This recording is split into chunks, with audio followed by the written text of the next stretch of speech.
You're listening to Online Pet Health Podcasts with Dr. Megan Kelly. Continuing education for veterinarian rehabilitation therapists. Learn more at onlinepethealth.com.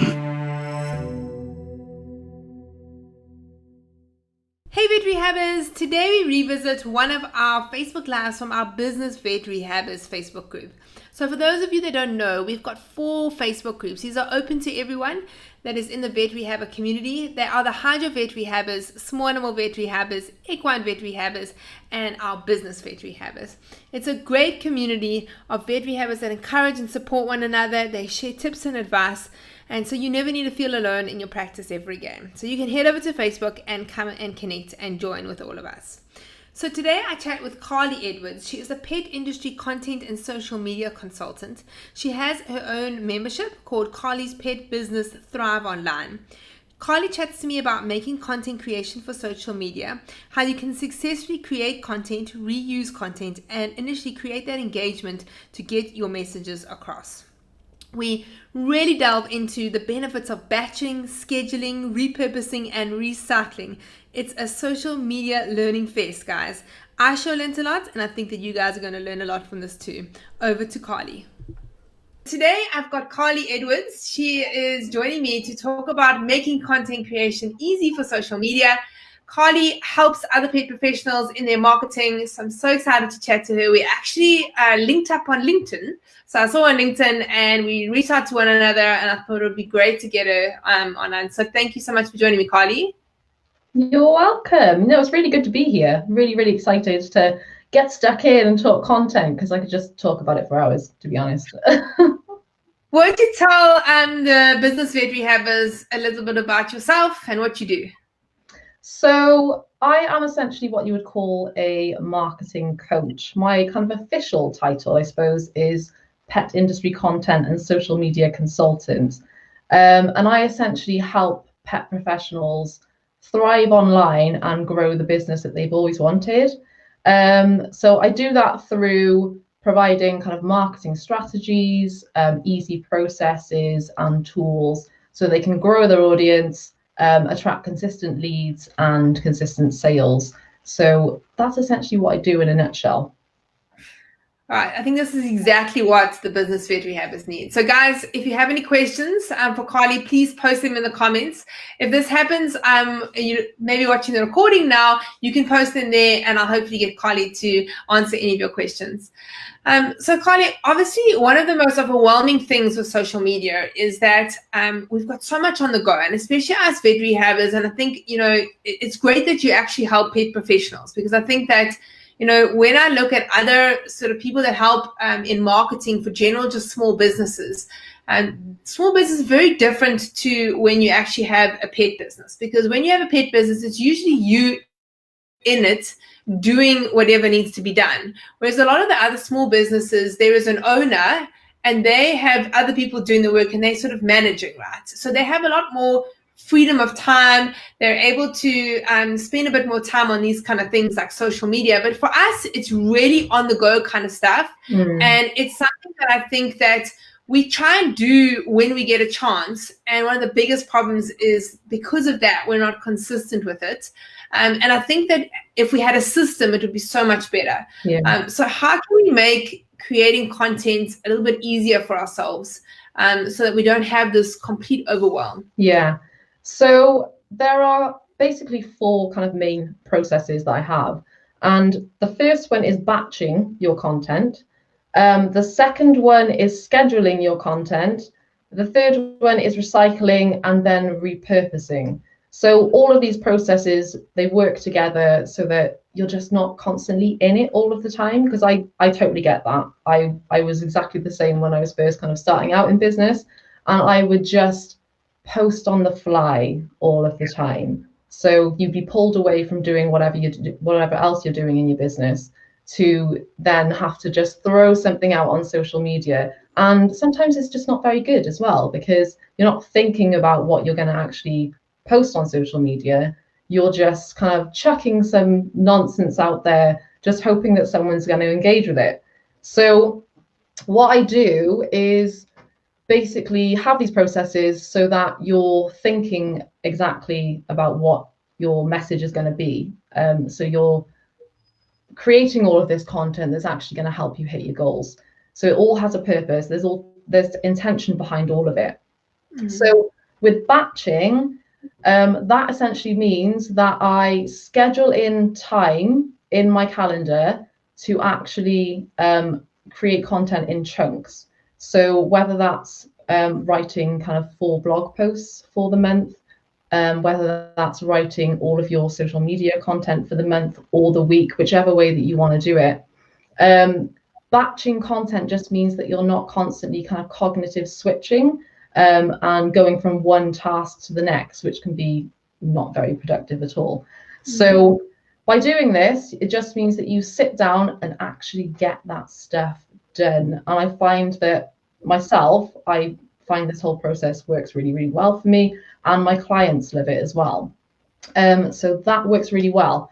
Scheduling as well. So using a social, there are loads of tools available to you online. Yeah.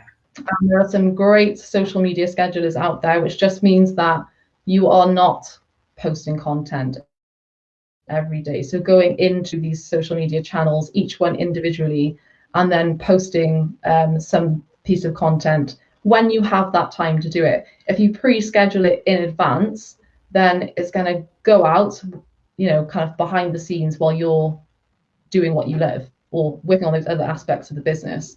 So I personally I will tell you about the tools actually in a bit, but so social media schedulers are brilliant for just scheduling in that content, and so that you're not constantly there in it all the time.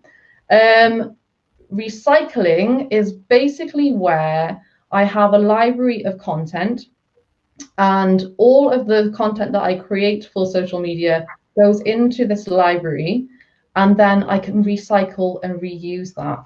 So I'd suggest, having a period of about 3 months. So if you share one piece of content today, you can absolutely reshare that piece of content again. So as long as you're collecting this content into some sort of library, then you can just push that content out again and again and again. It's a really great thing to do because not everyone's going to remember that piece of content, and you're going to get new followers into your your Facebook page, wherever it is, your Instagram, all of the time. So they won't have seen that piece of content. So you can absolutely reshare this content again and again. And then repurposing is essentially where you get the absolute most out of every single idea that you have. So say you had a blog post or something, you created a blog post, you can then turn those into micro posts for social media. You can literally just pull out those bits of content, the paragraphs, those poignant sentences that you put in there, and then make micro posts out of those. So yeah, that's a really, really great thing to do because it's just going to save so much time. So this is how I essentially make everything run much smoother. So there's seamlessness to my marketing without me constantly being in content creation mode all of the time. And yeah, my clients love it as well. It's a great little system. It's pretty exhausting being in that, just trying to think about what, and I think that's the thing. It's like you think like, what should I post today? What should I post today? Yeah. Think. And then you're like, in your clinic, you're trying to think like, let me take a picture quickly and try and post. Yeah. And that's exhausting. So like having a plan, scheduling it so that you don't have to worry about it is great. I think the biggest thing, like you say, is that you actually have to block off time to do it. Yeah. You actually have to say to yourself once a week or once every 2 weeks or whatever, I'm going to sit down for an afternoon and I'm not going to consult, and I'm going to block off time for my marketing. And this is one of the things that I think really where we struggle with is this consistency in marketing. So marketing is an afterthought. It's something that we do when we have time. But the problem is we never have time. There is always something to do with one of our patients or an underwater treadmill, that something has to be cleaned or something, And then what happens is we might have like half an hour, and then we think, well, what can we really do in half an hour? And then you end up actually just consuming on social media instead of actually creating and do something. Yeah. I think, sometimes blocking that time for me, that's how I work. I like to block scheduled time. But even if you did it on a daily basis for certain marketing things, like, we're talking about now social media, and I think that one afternoon every 2 weeks probably would be enough. So they don't have to post like 4 posts a day, right? So even if they've got maybe 2 posts a day, that'll work. So I love that idea of the recycling. So how does that actually work? Are they like sharing the exact same image and the exact same message, or are they finding another image that relates to that message and then just swapping that? Can you dive a little bit deeper into that, or are they sharing the permalink of that actual Facebook post that they did 3 months ago and just resharing it? So you could literally so if you've got your content library there, you can literally just go back into your content library, copy and paste the content that you've already written, and then put that into a new post. You can add a new image if you want to, but the key is to keep an eye on your insights as well. So have a look at the content that's doing really, really well, make a note of that in your content library, and then you can reshare the exact same content again and again. If there's some content in there that didn't do really well, then have a little tweak around with it. Play with the angle that you're coming from within that content. Maybe add a different image in there. Maybe that image wasn't really resonating with people. So it's always a good idea to check your insights so that you know exactly what's working well and what isn't working well. But it is fine if it's worked really well for you before that particular piece of content, then it's absolutely fine to just go in, copy and paste, put the same image in again, and roll it out again. Because like I say, not everyone would have seen that piece of content before, and you'll get new followers in all of the time. Yeah, and are you talking now about Facebook, right? So like you can't really post the same image again on Instagram, or can you?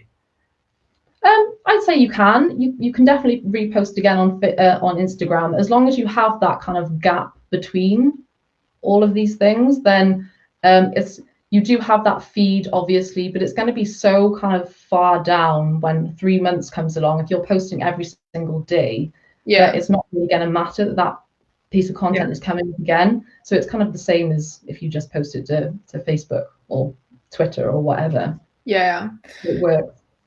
Okay, cool. So like your content library, how do you come up with the ideas to put in there? So there are a few different ways that you can do that.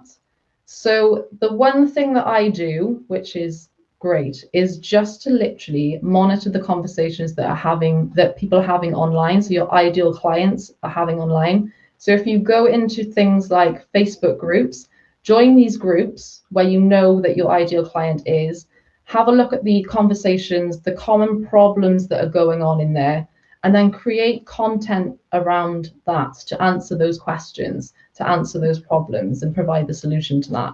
So think about, what those problems are, and then what tips you can actually offer, actionable tips to actually help them with that. So there's also another great tool called answerthepublic.com. And this is where you can literally just type in like a broad keyword, a broad search term. And then when you click that kind of search button, it will come up with a brilliant wheel of content suggestions. So it's all just there for you. It's a great little tool. I think if it's something that is Googled often, then things come up there. That's the one with that funny guy. There's like a funny face, right? It's weird. It's a bit weird, that website. Yeah. I think they've changed that now, actually. There was like this old guy that looked a bit grumpy. And now they've got this really weird, like smarmy looking guy. And I don't like him as much. I haven't been on there a while, but okay, so those are great tips. So like, I mean, especially for us, because we have got loads of Facebook groups that are for pet owners. So like the ones that I'm thinking about are like canine arthritis support, canine hip dysplasia support, conservative cruciate ligaments treatments or something like that. So there are loads of ones that like specifically around a lot of the conditions that we treat. And I've been in those groups before myself, and there are loads of things that people are asking. They're asking questions there. So like one of the things you can do is actually go into those groups and say, help with, or, I need help with, and just do a search, and then somebody that might come up. And just think about all the things that they are going to be asking advice for, and then when you write that, everything that somebody is asked advice for should come up. But if you're on them quite a lot, like I think just actually copying and pasting, and the thing is to make sure that you save all of those things, so you want to actually, every single time you see something, if you're on social media, is to actually document it and save it into a little spreadsheet or something on a regular basis. So then when you sit down to create that content, you're like, okay, let me go to my spreadsheet, and then there are all the questions, and it's pretty easy for you to come up with the answers. Yeah, absolutely. I just use a simple spreadsheet myself, so it's just got literally loads and loads of different topic ideas, loads and loads of different headlines ready for kind of blog posts, ready for social media posts as well. So it's a really, really great way to do it. So you've got an endless stream of ideas, and you can never say, oh, I run out of ideas, what am I going to post next? So good thing to do. Yeah, and I love the idea about having that content library, because if you think about it, like if you're posting about a hip dysplasia case, for example, and you want to solve a problem, you might have a picture of one of your current cases that you're using. That content, that description that you're writing is often the same. So we spend so much time writing it over again, but you can just copy and paste that, and every single time you're just the same. You're giving the same solution, right, every single time. So it's you have that in that content library. I like it. So it's essentially like evergreen content. Anything that's not going to become kind of outdated is great to add to that content library. Anything that's kind of is very kind of relevant to right now, maybe don't put that in your content library, because obviously it's not going to be relevant kind of a few months, a year down the line. But And then just chatting about the repurposing. So what are the things, like, so if you've got, let's say you have a post, all right, so it was a picture of a patient, and you put a description there, solving a problem, giving them some tips and advice. And that one is a hit. Like, you can see in your insights, your reach goes through the roof, it's shared. What are the ways in which we can repurpose that content? So what are the other things? Like, we know that, like, the message is right. We're teaching them what they want to know because we've got that engagement from the audience, and people are sharing it. What can we do with that post now in other ways in which we can repurpose it? So this is a great question, because there are lots of different ways that you can do that to turn it into different formats and essentially just kind of expand your reach and reach a wider audience. So you could add that to your blog. So you could create a whole blog around that, a blog post. So you're driving people to your website. You could then do a video on it. So you could go live just talking about this kind of great story, this great post that you've written, and all of the stuff that's going on there. You could, if you have a podcast, something like that, you could turn that into a podcast.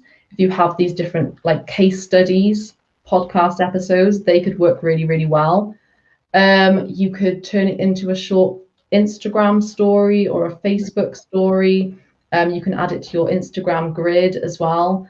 What else is there? There's loads and loads of different things that you can do. You could add it to a YouTube. If you've got a YouTube channel, that could work really, really well. So you could add it to your YouTube channel, talking about those and the different case studies there. You could also get some kind of action shots in there as well of you actually if you're in practices, I suppose, and doing it there.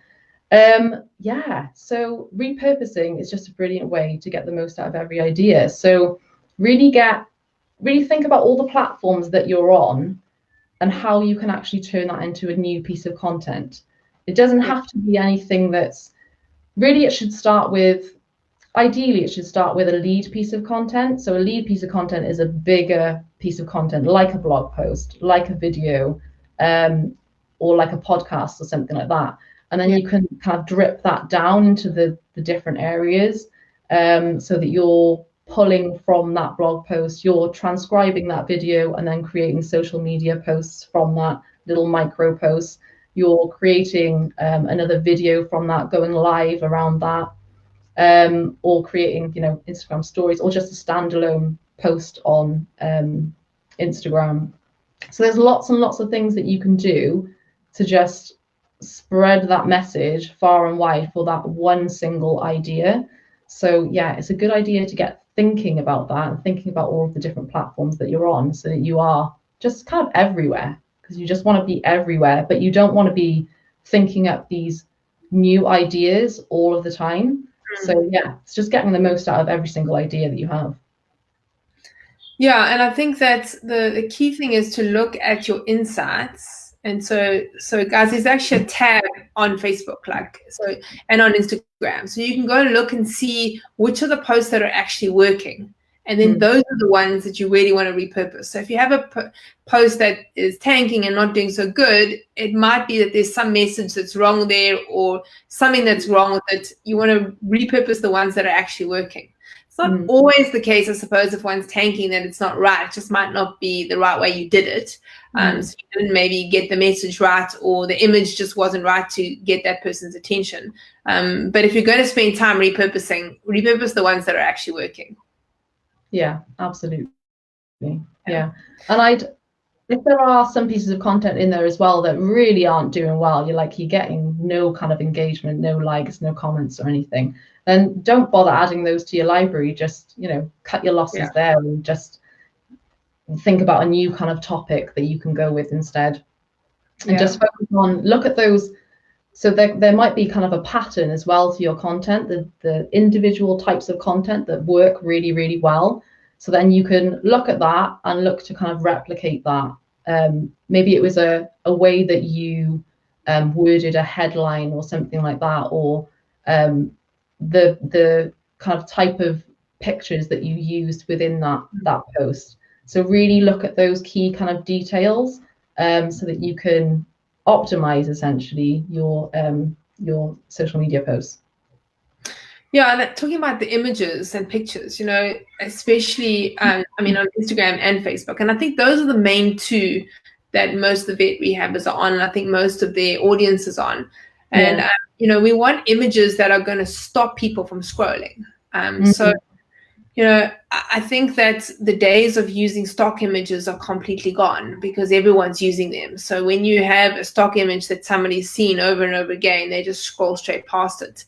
And we have such a unique opportunity in our practices, because we've got amazing things to photograph. I mean, we've got dogs in underwater treadmills, dogs with prosthetics and braces and wheelchairs, and so we've got dogs and things that are happening that are interesting, and we can take pictures of them. So you guys got to remember, and I think back, and this is something that I always, just even now in online pet health, I forget to take a picture. Suddenly we're doing something, and then you just get into, and then afterwards you think, oh damn, I should have taken a picture of that. And actually, every day you should be taking pictures. And then at the end of the day, what you should be doing is moving those into an album on your phone, because otherwise they just get lost in all the other stuff that you're doing on your phone. And then when you sit down for that content creation, you pull up your album, and then you move those out the album into creating your content in this, like a library of, and using your own pictures. I think is really, really great. And having pictures of people. So I find that for us, when we share images of vet rehabbers that have got a person and the animal in, we get so much more reach and engagement than when we just have the animal, unless the animal is super cute, it's got doing something funny, sticking its tongue out, or something that's really. But if it's just sort of a doggy sitting there, if it's got a person, then we get so much more reach. Yeah. Oh, that's really interesting that you've kind of discovered that as well. So it's definitely something to go with and push more of as well. If that gets you more reach, more engagement, then amazing. Do more of that. Yeah, I think people like to see other people. So people in images. I mean, I think there are also those people that just love images of animals. But when there is a person with the animal, it definitely makes a difference. Yeah, it's more personal as well. And I think they can see that you've actually taken that photo as well. It's you kind of in action, interacting with that pet. So it really makes a difference, because it could just be seen, if it's just an animal, then it could just be seen as like a stock image, I suppose. Yeah, so exactly. That, you're doing your stuff, you know what you're doing, this is how it all works, and they can visualize that and see that.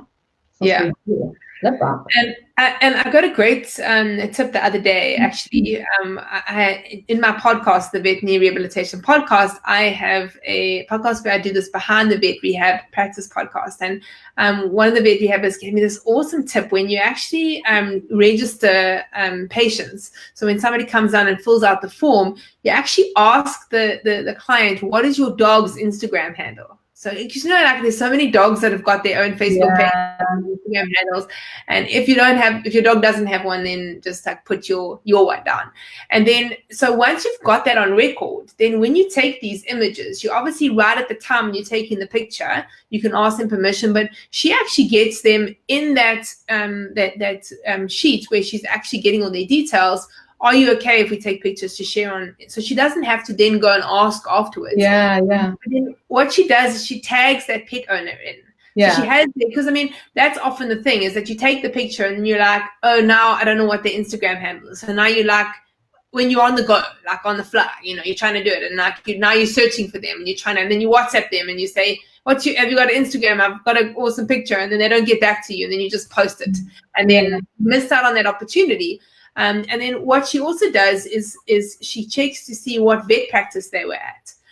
So that's in the name. And then she has a list of all the vet practices and she has a list of all their Instagram handles.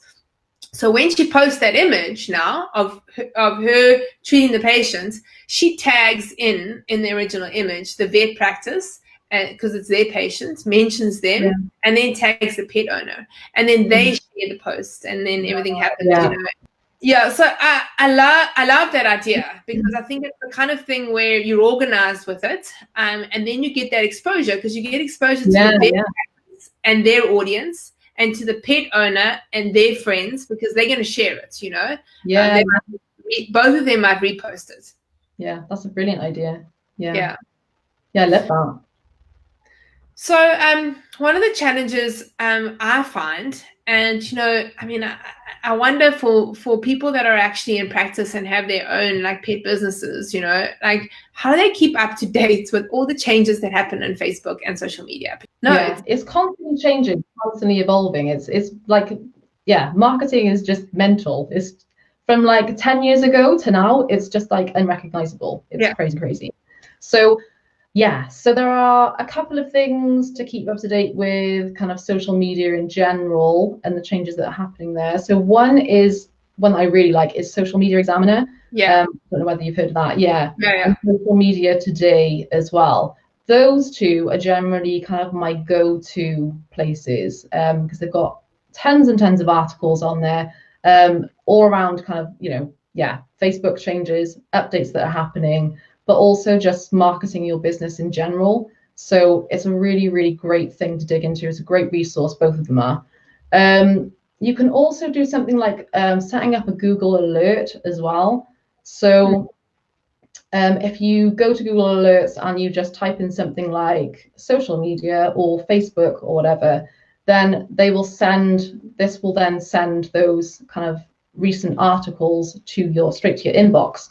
So then whenever you're checking your emails, you can just click on it and there you go. It comes straight to you. So that's a really good tip as well. But those two, Social Media Examiner, Social Media Today, they are great resources. And then just to have that Google Alert as well, to bring all of that content to you, that's a really good thing to do as well, because it just takes the hassle of just going over there and then sifting through their articles as well. So I follow Social Media Examiner, and they actually have like some live training on their page. So you can actually watch it. Sometimes it's a little bit like over my head, some of the stuff that they're talking about. But I think it's good. It's really good to keep on top of what's happening. Because the more I learn about it, the more I realize that all the algorithm is affected by like what Facebook does and what Instagram is doing. So like now, for example, they've just actually done some training now, which I actually want to go and look at over the next 2 days on Instagram Reels. It's something new that's just come out. And, Instagram and Facebook, they're the same company that own both of them. So what they love is when they bring something out, when you use it, you get affected by the algorithm positively, because when they have something new, these new and early adopters that people are using it, then they'll push you basically out. They want people to have a look at your stuff. So actually, by being on top of what they're doing and looking at the new things. So when they have something new, you guys got to try it. Just try it. If you don't like it, then you don't carry on with it. But Reels is now the thing, right? Everyone is trying to do some Reels. And when you are doing the Reels, then Instagram is saying, oh, okay, cool. I'll push you to some more people. And then your reach is a bit better and you get exposed to a bigger audience. Yeah, that's awesome. That's a really good idea as well, to just kind of dig into those new features as they're rolled out, because you can't really go wrong. No, you may just stumble upon something that's really awesome for your business, like does really, really well and just flies for you. So yeah, that's the thing, is you might stumble on something that you can actually do. So like, you really enjoy doing as well. Yeah, so like maybe you're not a photo and text kind of poster. Maybe you're actually video and you just haven't given it a chance. So yeah. I know that lots of people, lots of my clients generally are just quite terrified of video. A lot of them are. And I totally get that as well, because I was exactly the same kind of a few years ago when I was just starting my business, and I avoided video for a very, very long time. It wasn't something that was ever on my radar. I just thought, that's not something that I will ever love or get into. So I totally get it. But video right now is just really doing amazing things for businesses. So if you're not kind of getting yourself on Facebook Lives, even just doing pre-recorded videos and posting those to, your Facebook page or wherever it is that you are, get into it. Like, ease yourself into it slowly. The way that I did it was by doing 30 days of pre-recorded videos and posting that to my Facebook page.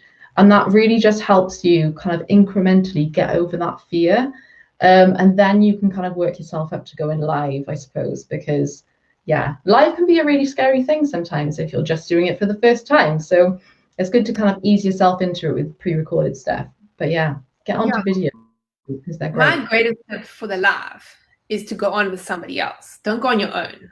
So because it's so much easier talking, like you and I. Like, imagine if it was just me now, or just you now trying to teach everything that we're saying.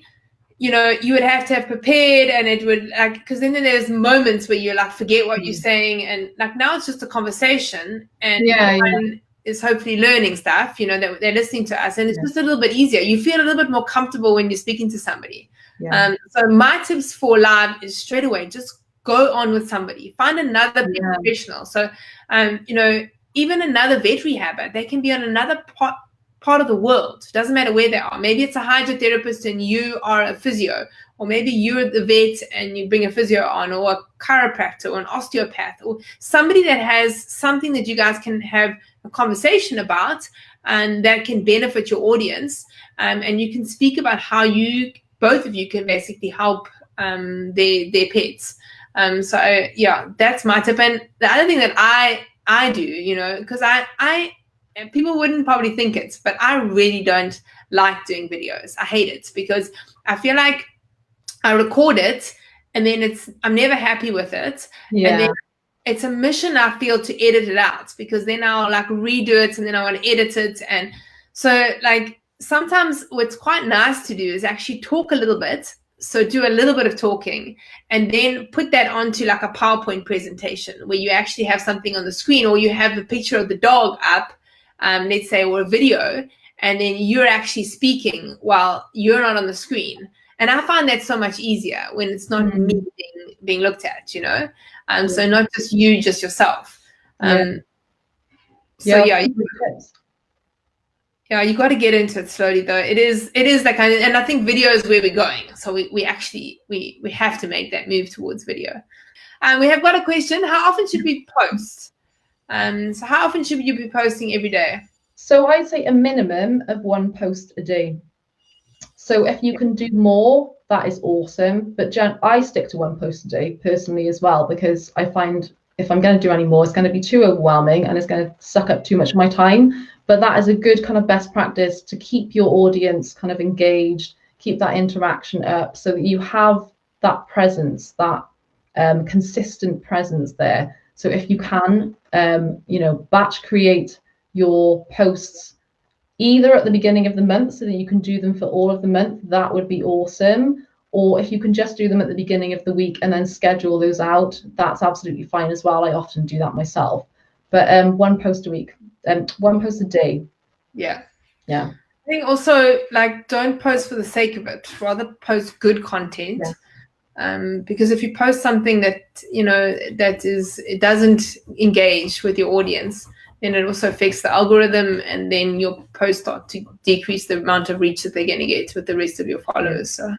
Yeah, so I think the key is to think about who your ideal client really is, and then create that content that's specifically for them, that you know is going to resonate with them.